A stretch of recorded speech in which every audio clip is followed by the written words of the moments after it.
All right. Hello and welcome to episode 2 of the Let's Be Serious podcast, where me and a guest talk the hottest new topics and answer controversial questions. Today we have Fiona Hanks, 23 years at Finley.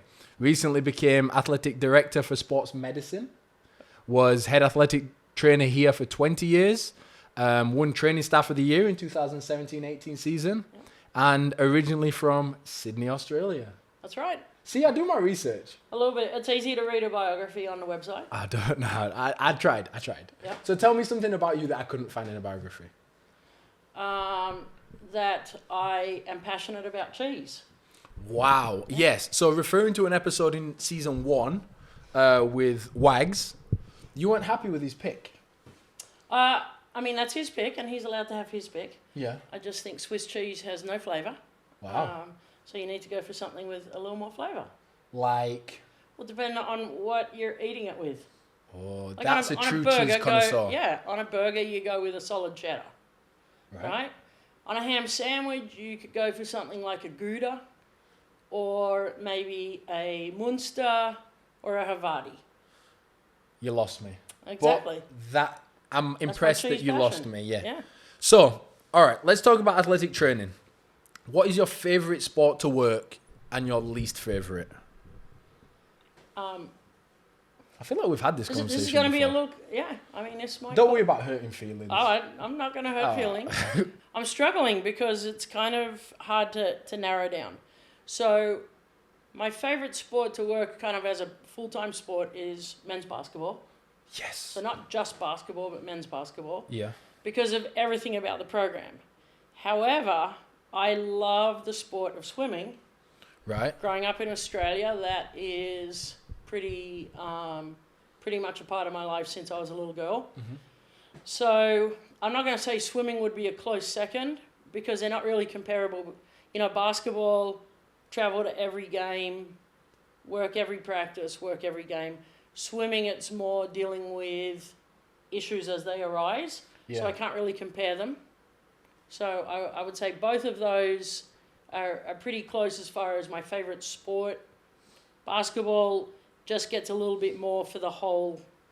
The experience. The whole experience. Yes, yeah. And what's your least favourite? I feel like you said soccer when we asked last time. Well, it would be a tie between soccer and baseball. I think baseball is...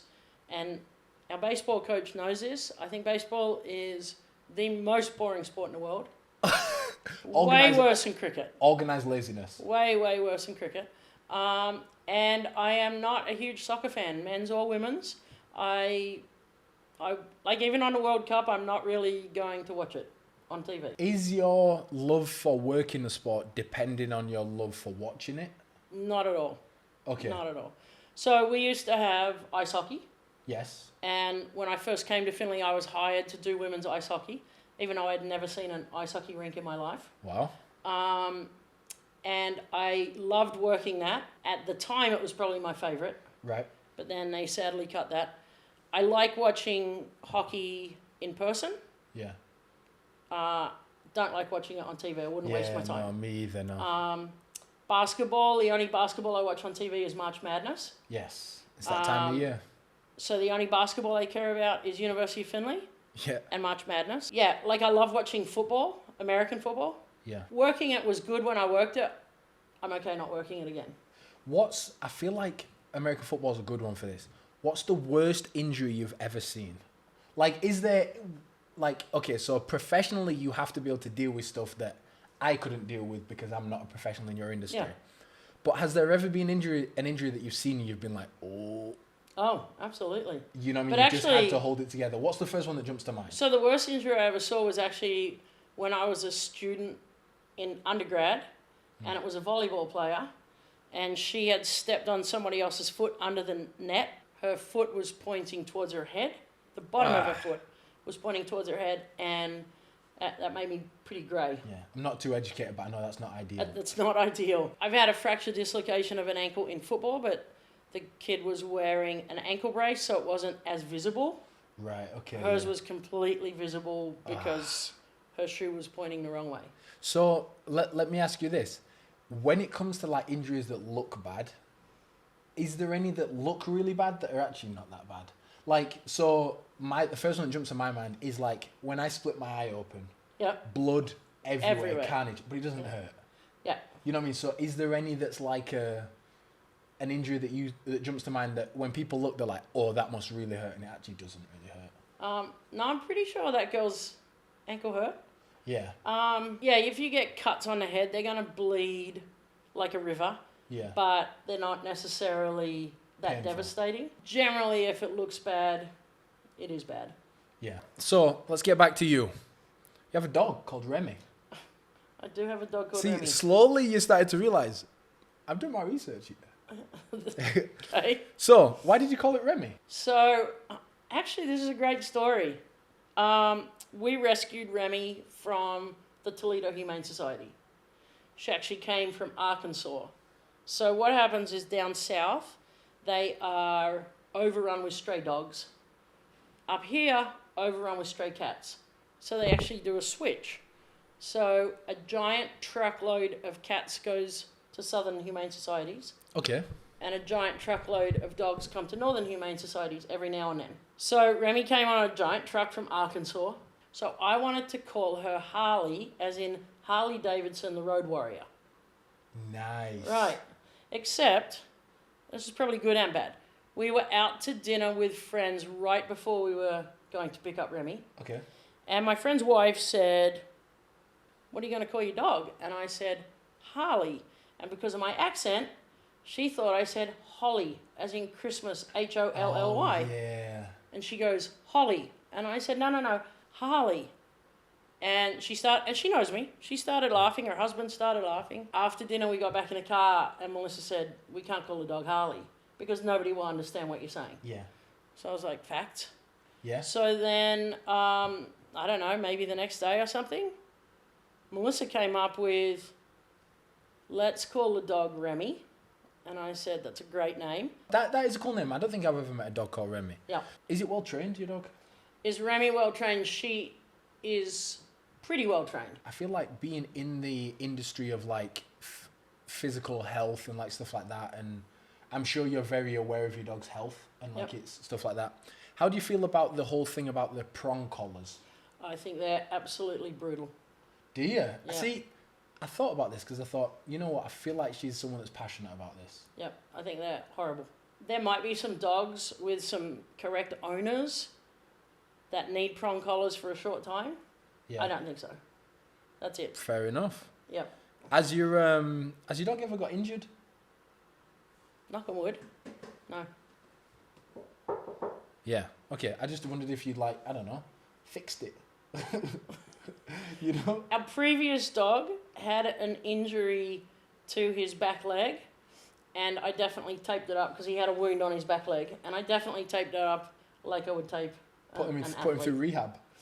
No rehab, but my sister, actually ex-sister-in-law, did rehab on her dog's ACL. What? Yeah, How? I didn't ask. I feel like that's a question you have to ask. I mean, 'Cause I did I ACL think rehab. she just said I know. she did like a lot of, passive movements where she's moving the dog's leg and stuff like that, and whatever she did, it worked. That's pretty impressive. Yeah. That's pretty impressive. So, you spent 1 year as a field hockey coach at Davis and Elkins, Yes, more homework. D&E, Yeah. West Virginia. Yes. I'm about to interview someone that is a swimmer, and they're from West Virginia. Okay. So, talk to me. How was West Virginia? Awful. Wow. Okay, not the state, Right. Where you were. not even the town. I tried to help you there. Yeah.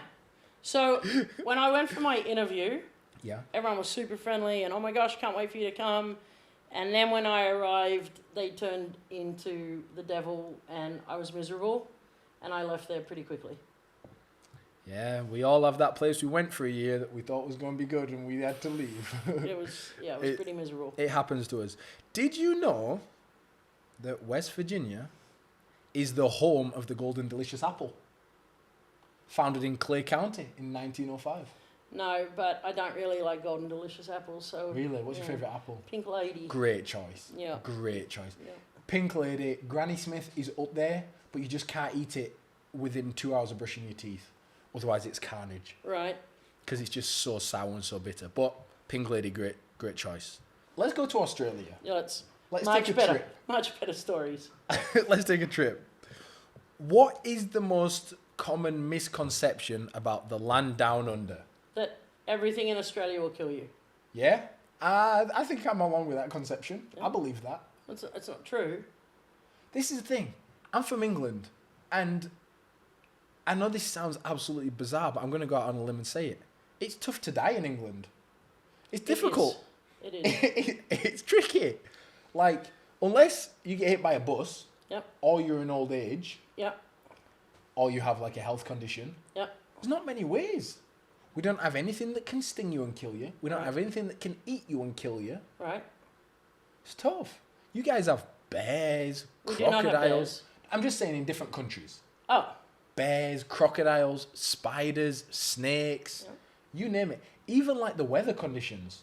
We just have a little bit of rain. We don't have tornadoes, True. earthquakes, But volcanoes. in England, it gets above 80 degrees, and the government has to put out warnings to say, check on your elderly neighbours because they're still in their stockings and woolen coats. That's what I mean. We're so soft. Very soft. Like it's a difficult country to die in. True. But so you think that there's not a lot of things that can kill you? No, I'm not saying that. The statement everyone makes to me is everything in Australia will kill you. I think that's the spiders. But see, okay. So yes, we have some poisonous spiders, You sure do. right? But if you, just like with anything else in nature, if you are taught A, to respect it, and B, to behave correctly, then you're going to be fine. I grew up with absolutely deadly spiders in our backyard, and from the age that I'm old enough to comprehend things, my mum and dad said, don't stick your fingers in between the rocks on the wall. If you're going to pick up a stick, kick it first. And that's what we did. And therefore, you're not getting stung by redback spiders that are in the backyard. And you're not going to touch a funnel web spider in the backyard. That is crazy So- to me. It's just a matter of not being silly. And how good is your identification of, oh, that one will be all right, that one will kill you? Because I feel like there's so many species of spiders, snakes, all these things, and like. But you they're look not at- all in the same place.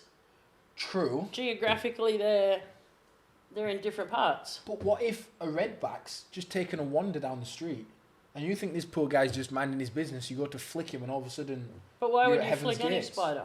No, but you know what I mean. You'd be like, oh, this one's safe. But I wouldn't. Like, you have to have a respect for nature that why am I going to go anywhere near a redback spider? It's true. It's true. And the other thing is everyone thinks the spiders are all this big. Redbacks are only about this big. That's what scares And that's not me. their you see. butt. That's not their butt. Like, that's everything. With That's their what legs and scares everything. me. If it was a tarantula if it was this big, it wouldn't scare me. But like we have huntsman spiders that are about this big, Whoa. completely harmless, just Right. scary to look at. But that's the thing. Spiders, okay, so a lot of people are scared of spiders. I don't like spiders, but I don't mind them if I can see them. So like if I see a spider run across here, I'm cool. Spider's running, harmless, whatever. Then when I lose it, now I'm terrified. So we were at my mum's house. She lives in Sydney. 5.5, 6 million people live there.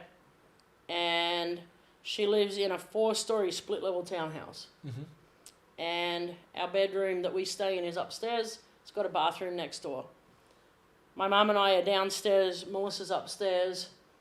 She was washing her face and hands, and she went to dry her hands, and on the back of the hand towel was a giant huntsman. She screamed. She jumped down the stairs. There's a lot of stairs. She didn't run down them. She jumped down each level. Just teleported to the bottom. And my mum and I were like, what's wrong? And she said, there's a giant spider up there. So my mum went up with a plastic jug, a pitcher, and she got the spider, put it in the pitcher, carried it out of the house like this, put it on a tree because it's a good spider. Yeah. So it's big and hairy and scary, but it's a good spider. And so now when Melissa goes to dry her hands on anything, she flicks the towel. You just get used to Learn your certain lesson. behaviours. Yeah, that's the scary part. That's why snakes, spiders, like I think I'm more scared of snakes and spiders than I am bears, crocodiles, things like that. Because like if I see a crocodile, I'm not going over there. But like a snake, I could be walking through the grass and just stand on a snake by accident. And then all of a sudden, now it's bit me in my leg and I'm in trouble. And you might die. Yeah. That's what scares me. Sure. But yeah, I don't know. I feel like that's a good conception. Why is it called the land down under? Because it's in the southern hemisphere and it's alone. Like if you think about all the other southern hemisphere countries, Africa, they're all in Africa, South America, and then little islands, and then there's gigantic Australia. In the southern hemisphere, you look on a map, it looks like it's sitting on its own, and so it's a land down under. That makes sense. Yeah. Okay, one misconception that I feel like people have is that there's kangaroos everywhere. Yes. Is there kangaroos everywhere? So again, I am in a city of almost 6 million people. Right. So you're not going to see a kangaroo, right? Okay. Just like you're not going to see a deer in the middle of Chicago or New York City, right? But yes, once you drive out, then it's like around here where you'll see dead kangaroos that have been hit by cars. And then certain places you'll see kangaroos, but they're not everywhere. So, I did some research and it says in Australia there's 2 times as many kangaroos as people. Okay, yeah. That's insane. I'd love to see a kangaroo in person. I've never seen one. So there's also a lot of different ones. All the ones that you're going to see on social media are all the big red kangaroos with a big muscly chest, and they're fighting They're each jacked. other. But they're not. Most of them are not close to where I grew up. Most of them are actually in the outback. Okay, so that's like the extreme. Yeah. Got you. Because I would like, and they have the pouch. All female kangaroos have pouch. Put the little kid in it. Yeah, but like most of the kangaroos around, if you went to the surrounding areas of Sydney, are going to be called an eastern grey kangaroo, and they're much smaller, cuter, fluffier. Ah, okay. So let me ask you this: if it was a full-grown kangaroo, and it was like one of the ones you see on social media, yeah, would you rather take a kangaroo kick to the sternum or a Mike Tyson punch to the kidney? Mike Tyson, because if a big red kangaroo hit you in the sternum, you would die. Your heart would instantly stop. Just off sheer force? Yeah, they are so massively strong. So, like, there's no kangaroo that you look at that's like, I could take that one. No. Really? No. Even like the smaller ones? Even a small kangaroo, they get back on their tail and hit you with their hind legs, you're not walking away from that. Like, if in the sternum, I mean, your heart's right under there. I know, but You're the sternum's like a shield. No, it's not really. That's what I thought. I thought it was like a disc put in place No, to protect. it's a skinny little bone that your ribs are attached to. It's not really a big shield. Boy. Your ribs are a shield. And they will break like that. And Mike Tyson to the kidney, that's just like a... Mike Tyson to the kidney, maybe I need a kidney removed. Kangaroo to the sternum, I'm dead. That's nuts. I didn't know that could kill you. Yeah. Do you think... Okay. Do you think Mike Tyson could fight a kangaroo? No. Yeah, I feel like their boxing styles are a bit different, aren't they? Yeah. No. That is insane. All right, so in Australia, you say about the things that can kill you. The ocean. We've talked about land animals, but the ocean is terrifying. The water? Yes. You guys have What do you so mean, much what's stuff in the in water? that. Yeah. Oh. That's something that we don't have in the UK. We don't have jellyfish. We don't have sharks. Well, no, because your water's so cold. None of them want to go. Nothing can live in there. Nothing wants to live in there. Maybe some whales, that's about it, yeah. And those things are way out deep. Yeah, exactly. But, yeah, we don't have anything that wants to live in our water. Right. But you guys have got quite the vacation spot for the exotic species. Okay, yeah. So what's in there that worries you? In the ocean? Yeah. I mean, again, depends where you are in Australia. If I'm swimming in Sydney, yes, there are sharks. But if you're swimming in Sydney at a surf beach, so this is right on the ocean, then they have lifeguards, they got shark patrols. If a shark's sighted, an alarm goes off, sounds like a tornado siren. Right. They blow their whistles, everyone gets out of the water. They chase the shark out to sea, and then you get back in the water.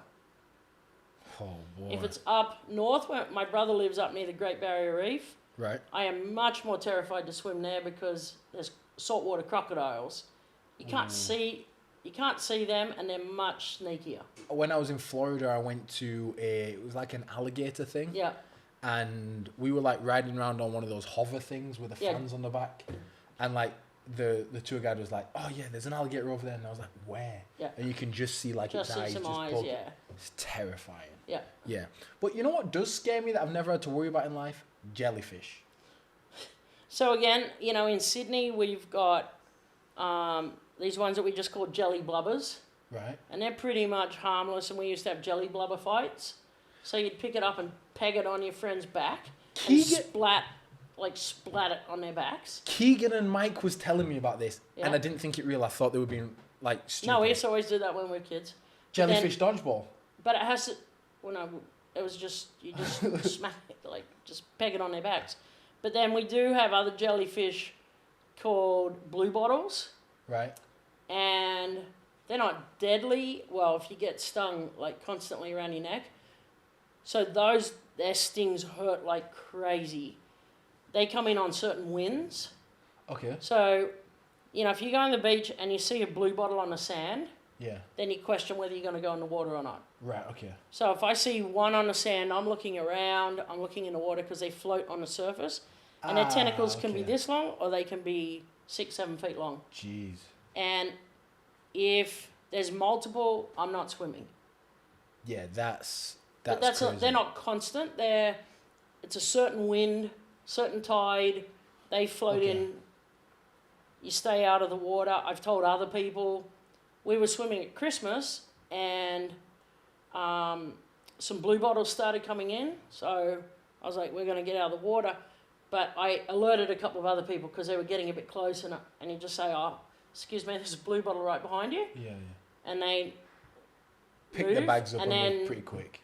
Yeah, you can tell if they're tourists, and they're not really sure what that is, and so then you got to be a bit more explanatory and say, this is what's going to happen. Yeah, because the thing is about jellyfish is like when I was telling you about spiders and snakes, you can't see them. Well, so the blue bottles float there because the bottle part is a puffed up jelly part. So if you looked across the water, you could see them? You could see them. Okay, that's not too bad. Yeah, it's the ones underneath. The jelly blubbers are underneath, but they're the ones that, at least down the southern part of Australia, they're not poisonous. Have you ever seen a movie called 7 Pounds by Will Smith? I don't think so. It's a great movie, but he it's complicated, but he basically takes his own life by getting in a bathtub with his jellyfish. He's got a pet jellyfish that's like a killer jellyfish if it stings you, and he puts it in the bath, and it's like, it sounds like super depressing, but it's actually like he's got like a bunch of health conditions and stuff, and he donates all his organs and stuff to people that he's met. Like, it's really cool. Definitely give it a watch. It's sad, but it's cool. So the really deadly jellyfish are up north. Right. Okay. So there's box jellyfish. They'll kill you with a sting, and then the worst that is, because you said you can't see them, there's these tiny, tiny little ones called irukandji. And so where my brother lives, between October and May, which is summertime, if you want to swim in the ocean, you got to wear it's called a stinger suit. So it kind of looks like a wetsuit, but it's much thinner material. You got to wear a hood, gloves, socks, and then a full stinger suit. Otherwise, you should not go in the water. Because you can't see them, and they're... Are they deadly? So they can be deadly. Yeah. That's crazy. Yeah. And like, my thing is like, you have a lot of trust in like if you're up north, if you're over here, because that's how you were raised. That's the culture you were raised in. If it's there's certain season. My thing is, this snake is. What if it just got lost? So most animals are geographical for a reason, because of climate, food availability, and stuff like that. Mm-hmm. So the chances are, like, you're not going to see a polar bear in Ohio, right? Right. So yeah. you're not really, if it's a tropical snake is probably not coming down to Sydney because it's too cool in the evenings and things like that. That makes sense, I guess. I just don't know if I could. I guess once you get like, okay, like for us, I'll go in the water in Ohio because I'm not worried about an alligator. Right? Because it's that far from Florida. Yep. You know what I mean? So I guess it just depends how far you are. Sure. Oh, that's one thing. The C word. In England, we let that fly, and I know you guys let that fly. Americans are terrified of that thing. So, proper Australian ladies don't let that word fly. Is that true? Yes, it's actually a word I do not use. Okay, I mean, I don't cuss. I don't actually know if any of my female friends use it. My brother doesn't use it.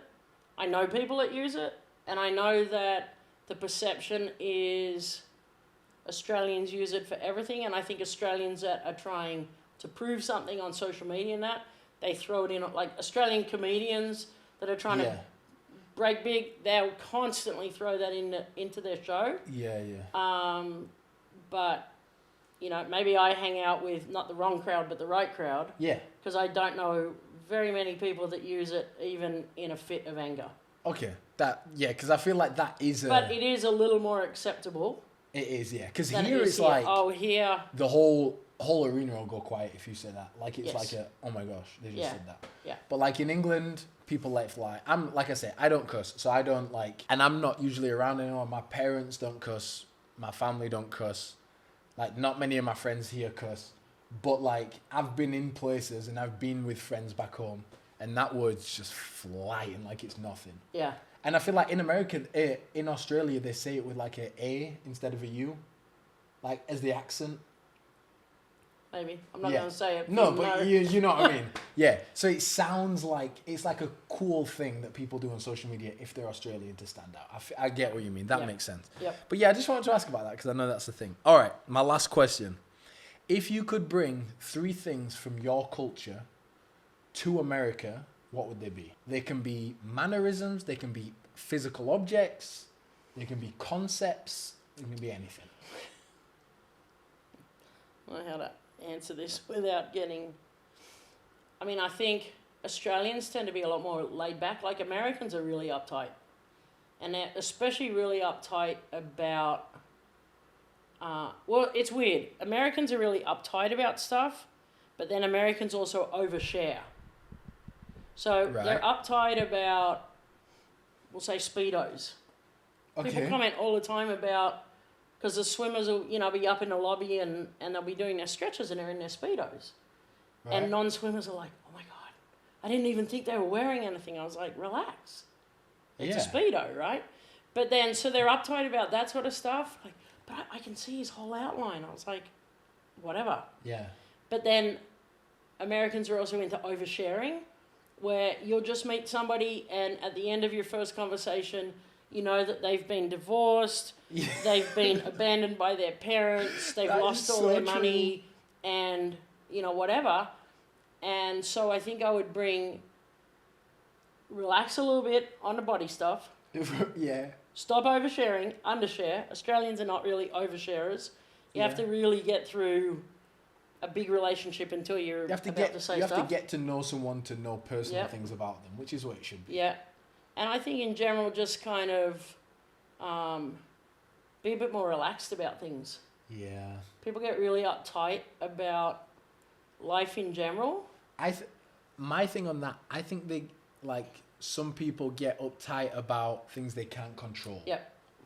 That's one thing that I've never understood. I mean, we have uptight people in Australia, but in general, the general consensus is it's a much more laid back society. I would say me too. But an example of that, we're not going to get political. We're not a political podcast. We don't care who you voted for.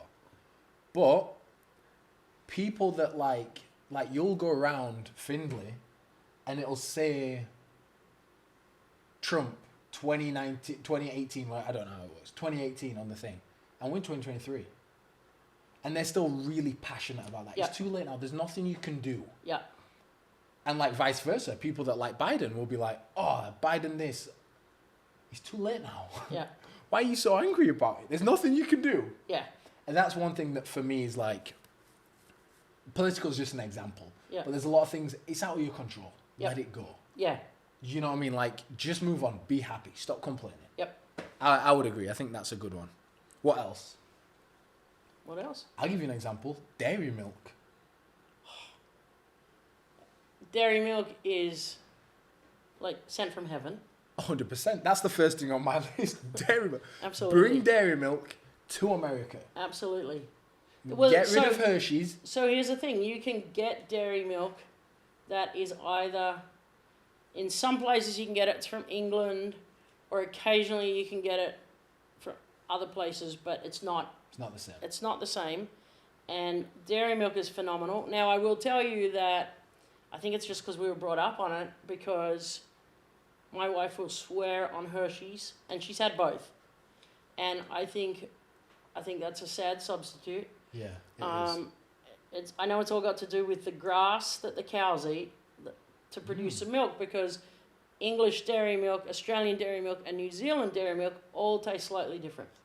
That's quite... I didn't really think about that, and but it's that all would make because sense. of the grass that the cows are eating, and therefore the milk they're producing tastes. Can you remember the Cadbury's commercial where they did the cup and a half? A glass and a half of full cream dairy milk. That's the thing. See, that's funny that you remember the glass and a half, because I do. Public transport. You've got to bring that to America. I don't know what it's like in Australia. So in New York City, great. Yeah, it's right? fantastic. Chicago, I would say good, not great. I would say good, not great. San Francisco, depending on where you are, you've got some decent public transport. You go to LA, it's pretty useless. You come to a small town and people are like, what's public transport? Yeah. And like the concept that we can get around and live without a car. Without a car. Like, I mean, I always had a car, but like, I can get the bus anywhere. Like, there's a bus stop within 100 yards wherever you are in the country. Yep. Trains get you everywhere. Yep. And like little stuff like that, like in America, there's just none of it. And I think that would be cool to bring over, I think. Definitely. I think being able to, because then whether you are too young to drive, too old to drive, incapable of driving, can't afford a car, you can hop on a bus, a train, for us, a ferry. And I think it would take away DUIs. How many people do you know? How many people do you know back home that get But DUIs? see, here's the difference there, is in Australia, they are so strict about drink driving that do people still do it? Yeah, some people still do it. In England, it's strict too. But it is so strict that we have random breath testing. At any time of the day, on any street, they can be parked with a sign that says pull over, or a police car can just drive up to you and pull you over. Yeah, and there's none of this. And it's say, not right to say this is. And it's not. And it's not the okay. Touch your nose and stand on one leg. It's speak into the machine. So it used to be blow in the bag. Right. And it's now count. You count to 10. Yeah. Above a 0.05, so it's across the board. 0.05, unless you are a young driver, then it's even stricter. It's 0.3. Right. If you go above that, you are arrested. Your car is towed. Yeah. And you're in the back of a police car. See, that's how I grew up knowing drink driving. Yeah. You get locked up. Yeah. But like here, it's like it's a joke here. First or second time, slap on the wrist. It's a joke here. In Finley, they have to, well, probably everywhere, they have to announce where they're going to do a random breath test stop. Really? So it goes in a newspaper, goes on social media, so people are like, avoid this street between this time and this time. Yeah. Come on. Yeah, it's, you know? But I think away from that, public transport would help public, things like that. Yeah. Public transport, you know, in the city and certain suburbs, you know, you can get buses and trains until 2 or 3 o'clock in the morning. And you look at it and you think, if you look at a town like Finley, they don't have Uber, Yeah. They don't have bus. They don't have train. They don't have taxis. Are not good. Yeah. So if you're talking about this whole college campus going wherever to drink and go to the, how are they going to get home? Yeah. I don't condone drink driving anyway. I think be responsible. Plan your way home before you plan your way there. For sure. And I'm a big advocate for that. I think it's super selfish. I think it's one of the most selfish things you can do. Get on the road when you've had a drink. Yeah. But I agree. I feel like it's something that they could help with things like that. Oh, for sure. For sure. But there's a lot of differences, and it's nice. It's refreshing too to learn about new cultures and all that stuff. Definitely. Sure. But anyway, let's wrap this up. So, thanks for tuning in to the Let's Be Serious podcast. Don't forget to follow us on whatever platform you are listening on, whether it's Apple Music, Spotify. Check us out on Instagram at _Let's Be Serious. And is there anything you'd like to say before you sign out? No, thanks for having me. It was good. Always a pleasure. Peace.